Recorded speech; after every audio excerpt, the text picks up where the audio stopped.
There's a place He comes to me.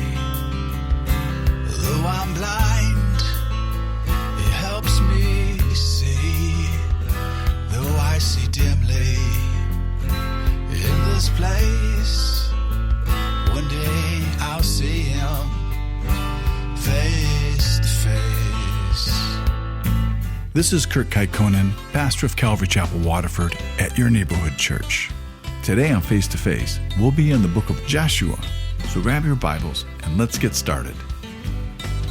If you want to hear this complete message in its entirety, go to yourneighborhoodchurch.com, where you can download Your Neighborhood Church app at the App Store.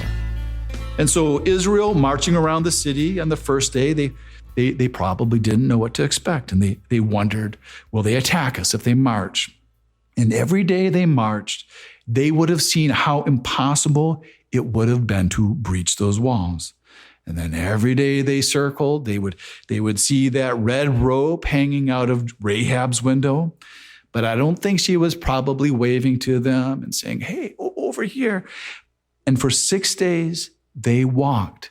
And that was the promise God had made to Joshua, that he would give Israel everywhere their foot trod, and that land would be theirs.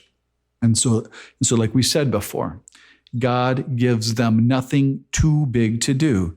This was just a test. And if Israel was willing to obey God in the little things, and even if they didn't fully understand, he's asking them, he says, are you still willing to trust me?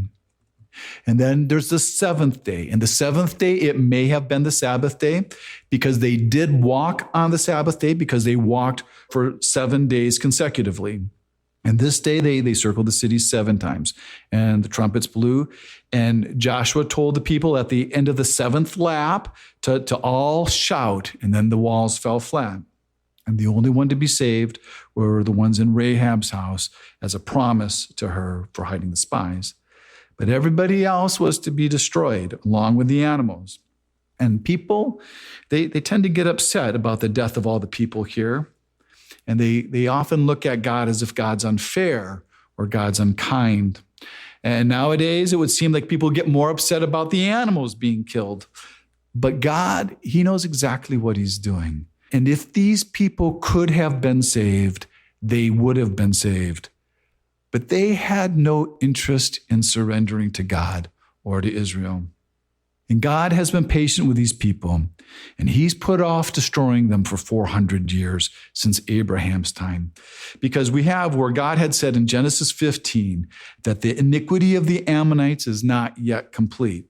And so here, after 400 years of God's patience, the people, they still hadn't changed. But now their iniquity is complete. And you can see here, they never once sought for peace. And God, he will always do what he says he's going to do, even though God is very patient. And I believe that's where our world is right now, where the Lord says he's coming back to our world, and he's going to take the land. He's going to take the whole earth for his people to inherit. But the world isn't interested in the return of Christ. And they're not trying to flee to Christ, and they're not trying to make peace, though they know he's coming. And God's invitation is there, but they're just not interested. And there's only a few of us, Rahab the harlots, who even want to be saved, where God is coming to rescue us. But the rest of this world, it will be destroyed if they won't make a covenant with him.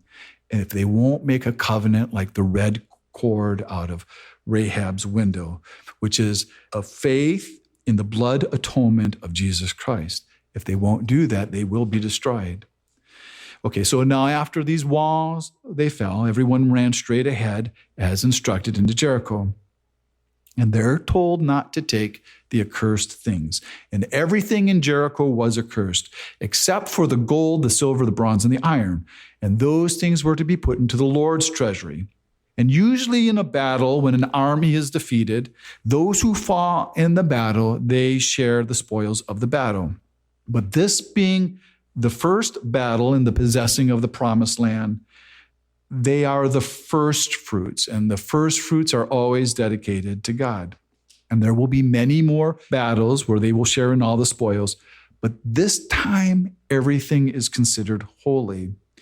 And the only part of the wall that didn't fall was Rahab's house, though it doesn't say that here. We assume that.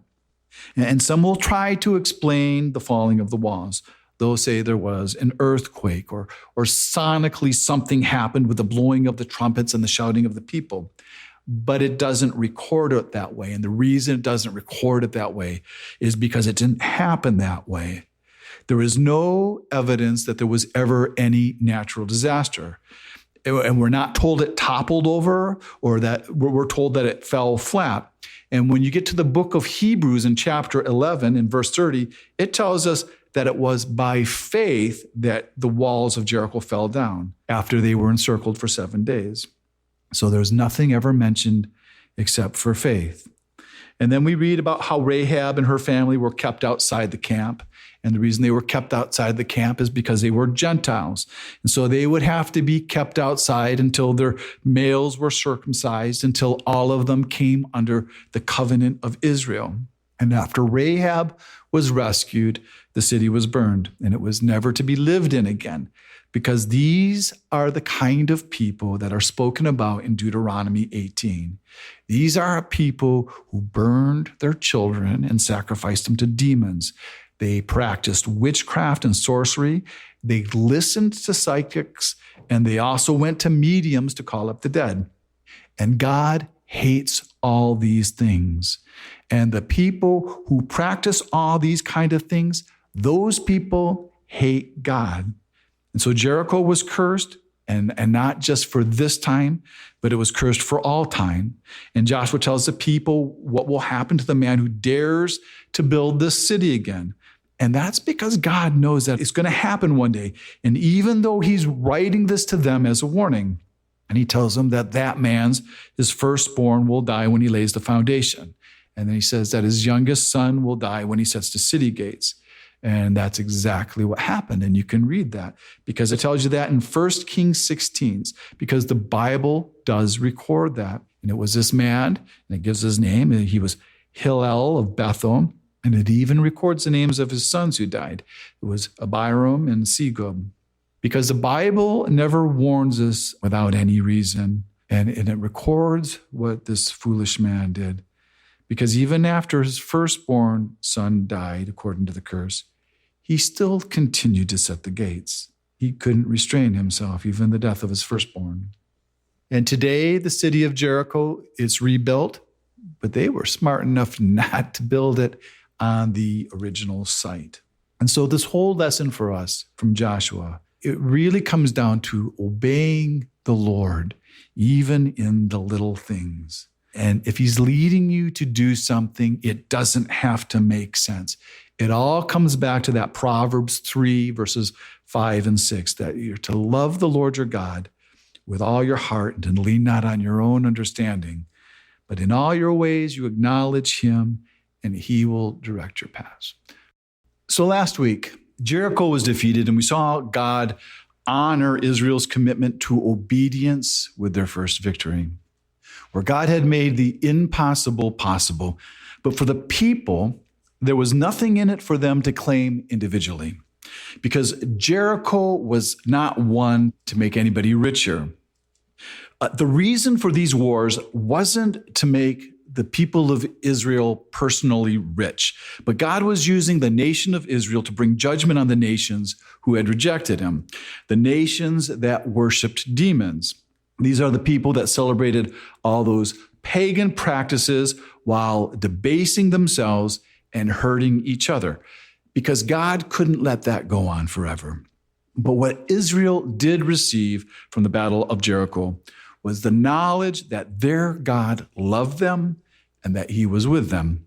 And having this victory, you had to feel good. You had to feel good because the opposite of that would have been defeat with loss of life. But Israel had lost no life. No one died, not even one person. And there's nobody that ever feels good about the death of a people, not even of the death of a wicked nation. And God certainly, he took no joy in their destruction, because he says that himself in Ezekiel 33:11, where he says, "As surely as I live, declares the Lord, I take no pleasure in the death of the wicked, but rather they would turn from their ways and live." All right, so now Israel, they have one foot in the land, and now the strongest of all their enemies is defeated. And it's like we said, if they can conquer Jericho, then there's no one who could stand before Israel. And that's exactly what Israel's thinking too. And Ai, it's not very far away from Jericho. It's only 15 miles away. And so what they're thinking that this is going to be Jericho Part 2, the sequel. And so Joshua, he starts this advance in Canaan, and he does it right away, because they're going to strike while the iron's hot, and they're going to do it exactly the same way that they did it with Jericho. And so Joshua, he sends out spies, just like they did with Jericho. And if you read it carefully, it'll say here, it says, Joshua isn't sending the spies from Gilgal, which is the area where they've all been camping, but what it says is that he's sending these spies out from Jericho. And so what that means, it means that they didn't wait at all.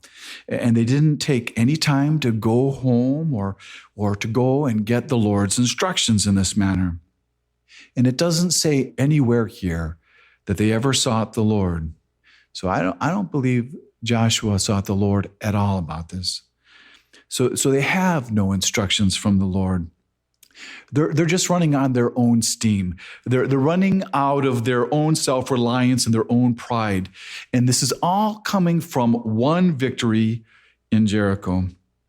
And so Joshua is assuming that God's going to do this same thing, and he's going to do it the same way, and he's going to give them victory in Ai, just like he did in Jericho. And it's like they're thinking like, well, yeah, we know how to win battles. That's what we do. But it wasn't really even their own victory. It was the Lord's victory. But now they're thinking they're the experts, and Ai is their next formidable enemy, and it's in their path to conquer Canaan. And what Ai is believed to have been, it's believed that Ai was this outpost to guard these other little small towns around them. It was there to guard the town of Beth-aven and Bethel. And Ai, it would have been an obstacle for Israel's advance into the rest of the land of Canaan. And this is all hill country. Ai is 1,700 feet above sea level, which is really, really high when you think about Jericho, because Jericho is actually 850 feet below sea level. And so even though this is a close distance, this is all uphill, 15 miles uphill. And so these spies, they come back and they tell Joshua, and they say, well, this is not like Jericho at all. It's so small. And the spies, they didn't come back with any stories about any walls. You've been listening to Face to Face. Face to Face on this radio station has been provided by Your Neighborhood Church. If you want to help support Face to Face and put this program on other stations just like yours, you can contact us at yourneighborhoodchurch.com or write Your Neighborhood Church, P.O. Box 500, Romeo, Michigan 48065. There's a place he comes to me. Though I'm blind, he helps me see. Though I see dimly in this place, one day I'll see him face to face. Tune in again tomorrow at this same time as we continue to go through the Bible.